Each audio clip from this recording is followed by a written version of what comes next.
नमस्कार दोस्तों, स्वागत है आप सभी का ऑनलाइन एडोफर्स डी यूट्यूब चैनल पर। इस वीडियो में हम बात कर रहे हैं कई बड़ी और लेटेस्ट अपडेट के बारे में। जैसा कि दोस्तों आप जानते हैं, किसी भर्ती संबंधित जैसे ही कोई नई और बड़ी जानकारी सामने निकल कर आती है तो सबसे पहले आप सभी को ऑनलाइन एडोफर्स डी यूट्यूब चैनल के माध्यम से दे दी जाती है। इस वीडियो में हम बात करें उत्तर प्रदेश में नई शिक्षक भर्ती को लेकर विज्ञापन के बारे में। उत्तर प्रदेश में नई शिक्षक भर्ती को लेकर विज्ञापन के साथ साथ अगर बात की जाए 75,000 नई शिक्षक भर्ती को लेकर भर्ती की परीक्षा के संबंध में जो नया परीक्षा का पैटर्न है वो जारी कर दिया गया है। साथ ही साथ हम बात करेंगे इसमें मेरिट कैसे बनेगी, किस आधार पर आपकी जो भर्ती है वो देखने के लिए मिलेगी, क्या क्या प्रोसेस रहने वाला है, इसके अलावा और भी तमाम बड़ी जानकारी एक एक करके कवर करेंगे। चैनल को सब्सक्राइब करके बेल आइकन को दबा लेना और वीडियो को लाइक कर देना, जिससे कि आपको रियल ऑथेंटिक जानकारियों के नोटिफिकेशन ऑनलाइन एडोफो स्टडी यूट्यूब चैनल के माध्यम से मिलते रहे। सीधे शुरुआत करते हैं मुद्दे की बड़ी अपडेट के साथ, जो कि संबंधित है उत्तर प्रदेश के अंदर 75,000 नई शिक्षक भर्ती को लेकर विज्ञापन के बारे में। और विज्ञापन के साथ साथ अगर बात की जाए नए परीक्षा के पैटर्न के बारे में, लेकिन एक सबसे बड़ी समस्या है, वो है आपकी मेरिट के बारे में। मैं आपको समझाता हूँ, लेकिन उससे पहले दोस्तों आगे बढ़ने से पहले हम बात करें सुपर टीईटी 2026 की परीक्षा के बारे में। जैसा कि दोस्तों आप जानते हैं कि सुपर टीईटी 2026 को लेकर उत्तर प्रदेश शिक्षा सेवा चयन आयोग के माध्यम से आप सभी के लिए भर्ती की प्रक्रिया शुरू कर दी गई है। अब भर्ती प्रक्रिया शुरू करने के साथ ही सबसे बड़ा सवाल है कि कैसी बुक पढ़े, कौन सी बुक पढ़े जिससे सुपर टीईटी में आपका सिलेक्शन हो जाए। तो चक्षु प्रकाशन की ये best book super TET exam के लिए सबसे बेस्ट है। उसकी वजह है कि 100% आपके सिलेबस पर आधारित है। 5,000 बहुविकल्प क्वेश्चन आपको देखने के लिए मिलते हैं, 2 सॉल्व पेपर भी आप सभी के हैं और पूरा का पूरा सिलेबस आप सभी का इसमें कवर देखने के लिए मिलता है, जैसा कि आप स्क्रीन पर देख सकते हैं। इस बुक के अंदर आपको मोस्ट इंपोर्टेंट क्वेश्चंस भी देखने के लिए मिलते हैं और साथ ही साथ मोस्ट एक्सपेक्टेड क्वेश्चन भी आप सभी को देखने के लिए मिलते हैं और प्रीवियस ईयर क्वेश्चन भी। सभी क्वेश्चन की सटीक सही उत्तर माला आप सभी के लिए अवेलेबल है। और सबसे अच्छी बात यह है कि जो आप सभी को उत्तर माला दी जा रही है वो उनका व्याख्यात्मक हल भी अवेलेबल है। और इतना ही नहीं, यूपी सुपर टीईटी की प्रैक्टिस सेट की बुक भी आप परचेस कर सकते हैं, क्योंकि स्टडी गाइड और प्रैक्टिस सेट दोनों एक साथ होंगे तो तैयारी बिल्कुल मजबूत होगी। आप इन्हें परचेस कर सकते हैं किसी भी ऑनलाइन वेबसाइट से, फ्लिपकार्ट, अमेजॉन, स्नैपडील, मीशो या इनकी ऑफिशियल वेबसाइट, या आप ऑफलाइन भी ले सकते हैं अपने नजदीकी स्टोर से। सारे के सारे लिंक मैंने आपको वीडियो की डिस्क्रिप्शन में दे दिए हैं। अभी तैयारी शुरू कर दो, क्योंकि फिर भर्ती आने के बाद तैयारी करने का समय नहीं मिलता। देखो, जैसा कि आप जानते हैं कि मेरिट को लेकर आप सभी को पिछले 2-3 दिनों में बहुत कुछ देखने के लिए मिला। एक समाचार पत्र ने हाल ही में दैनिक जागरण के माध्यम से एक न्यूज़ निकाली गई थी, जिसमें ये बात कही गई कि जो आपकी एकेडमिक की मेरिट है वो ख़त्म हो जाएगी। एकेडमिक मेरिट ख़त्म होने के बारे में जब ये जानकारी मिली तो बहुत सारे अभ्यर्थियों में सवाल आने लगे कि क्या सच में ऐसा हुआ है या नहीं हुआ है। अगर एकेडमिक मेरिट सच में ख़त्म हो गई है तो फिर मेरिट किस आधार पर बनेगी, किस तरीके से बनेगी। और दूसरा जो सवाल था वो ये था कि 120 प्रश्नों की जगह पे जो आपकी 150 की परीक्षा होती थी, अब वो 120 की होने वाली है, तो वो कैसे बनेगी, मैं आपको समझाता हूँ। अब पहले बात कर लेते हैं एकेडमिक मेरिट के बारे में। असल में ये जो जानकारी जब निकली तो ये तकरीबन आपको 2 दिन पहले देखने के लिए मिली थी मेरिट के बारे में। लेकिन फिर यहाँ पर शिक्षा विभाग के अधिकारियों ने एक बयान भी दिया, जो आपको सुनना बेहद महत्वपूर्ण है। ये वाला, ये आपको सुनना है, फिर आगे कंटिन्यू करते हैं। लिखा हुआ है, शिक्षक भर्ती की परीक्षा के अंदर एकेडमिक मेरिट का प्रावधान अभी खत्म नहीं हुआ है। रही बात भर्ती की परीक्षा 2018 में आई थी, 68,500 और 69,000 शिक्षक भर्तियों की लिखित परीक्षा हुई थी, जिसे सुपर टेट कहा गया था। लेकिन टेक्निकली उनका कहना है कि अभी जो एकेडमिक मेरिट का प्रावधान है वो खत्म नहीं हुआ है। और जो एकेडमिक मेरिट को लेकर बात कही जा रही थी समाचार पत्र के अंदर, उसके बाद ये बयान बेसिक शिक्षा विभाग के सचिव के माध्यम से दिया गया।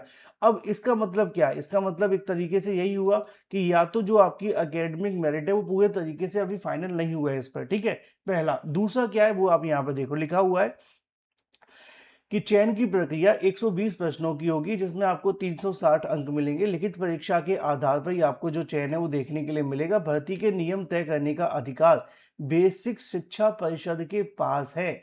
हालांकि चयन की परीक्षा से संबंधित जो नियम बनाए गए हैं वे सभी भर्तियों में एक समान लागू हों, किसी भर्ती में कोई अलग से नियम लागू नहीं किया जाएगा। असल में उत्तर प्रदेश शिक्षा सेवा चयन आयोग चाहता है कि आपकी जो परीक्षा है वो 120 प्रश्नों की हो, 360 नंबर आपको मिले और यही पैटर्न आपकी हर भर्ती में हो, जिसमें 90 नंबर 90 क्वेश्चन आपके पाठ्यक्रम से हो, 30 नंबर आपके जीएस वाले हों और ये पैटर्न हर भर्ती में हो, चाहे वो आयोग की कोई भी परीक्षा हो। शिक्षा सेवा चयन आयोग के माध्यम से अगर वो परीक्षा होनी है तो वो इसी तरीके से आयोजित होनी चाहिए, जिससे कि भर्ती के अंदर किसी प्रकार का कोई भी दिक्कत का सामना न करना पड़े और ज़्यादातर जो भर्ती है वो समय से पूरी कराने के लिए एक आसान फॉर्मेट भी बन जाएगा। यानी कि मान लो कि आपकी कोई भी भर्ती का विज्ञापन जारी हुआ है, ठीक है,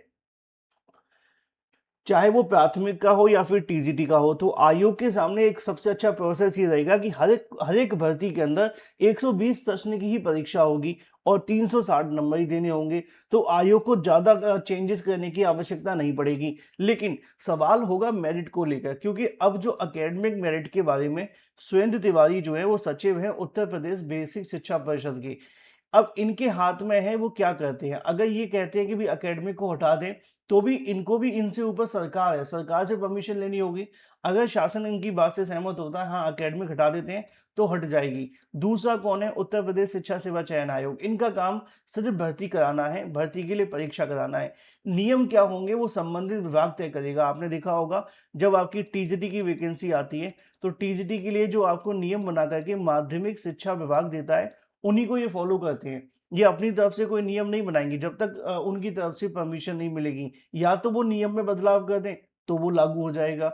दूसरा जो होगा एकेडमिक मेरिट को लेकर, कि जो आपकी भर्ती होने वाली है उसमें पूरे तरीके से या तो शासन की तरफ से चेंजेस कर दिए जाए कि हाँ भाई, नई भर्ती के अंदर हम एकेडमिक मेरिट नहीं लेंगे और उत्तर प्रदेश शिक्षा सेवा चयन आयोग की जो चयन प्रक्रिया है उसी को हम फॉलो करेंगे, जिसके आधार पे आपकी 120 क्वेश्चन की परीक्षा होगी, 360 नंबर मिलेंगे, 90 आपके पाठ्यक्रम से होंगे, 30 वो जीएस के लेंगे और इसी परीक्षा के आधार पे आपका चयन हो जाएगा।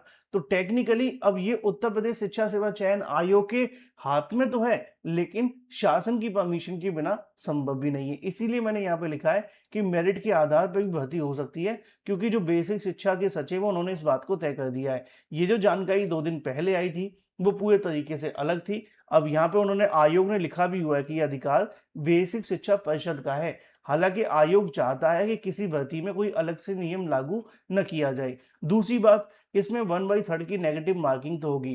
पहली बार आप गलत जवाब देंगे तो उसके नंबर घटेंगे। 68,500 69,000 शिक्षक भर्ती में ये चीज नहीं थी। अगर ये होती तो यकीन माने इतने पदों के लिए जो वैकेंसी निकाली गई थी, आधे से ज़्यादा पद खाली ही चले जाते। क्यों? क्योंकि नेगेटिव मार्किंग एक बड़ा रोल प्ले करती है और अभ्यर्थी एग्जाम के समय ज़्यादातर कंफ्यूज ही होते हैं, और ऑप्शंस अगर कंफ्यूजिंग आ जाएं तो निश्चित तौर पे मान करके चलो जिसने 100 क्वेश्चन सॉल्व किए होंगे वो मुश्किल से 70 ही करेगा। क्यों? क्योंकि उसको डर रहेगा 30 क्वेश्चन पे हम अगर गलती से भी गलत हुए तो 3 गलत करने पे 1 सही काट लिया जाएगा। और नुकसान किसका होगा? अभ्यर्थी का होगा। और कटते कटाते बड़ी मुश्किल से 70-80 क्वेश्चन ही सही होंगे, तो मेरिट और ज़्यादा डाउन होगी, तो निश्चित तौर पे मेरिट डाउन जाएगी तो सीटें खाली जाएंगी। तो ये पूरा का पूरा मामला है। उत्तर प्रदेश में तकरीबन 75,000 पदों पर नई शिक्षक भर्ती को लेकर परीक्षा का पैटर्न तो जारी कर दिया है कि हम भाई 120 प्रश्नों की परीक्षा लेंगे, 360 नंबर आपके देखने के लिए मिलेंगे और इसमें जो आपका एग्जाम होने वाला है 1/3 की नेगेटिव मार्किंग होगी। अभी एकेडमिक मेरिट को लेकर सवाल किए जा रहे हैं कि वो एकेडमिक को जोड़ने देंगे कि नहीं।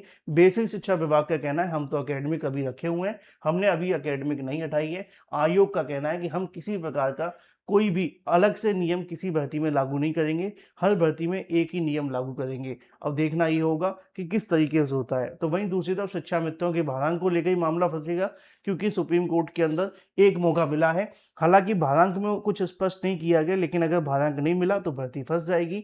और जो बीएड 4 वर्षीय वाले अभ्यर्थी है वो अभी भी इसमें आवेदन कर सकते हैं, इस बात का ध्यान रखें। फिलहाल इस वीडियो में इतना ही। Thank you for watching this video.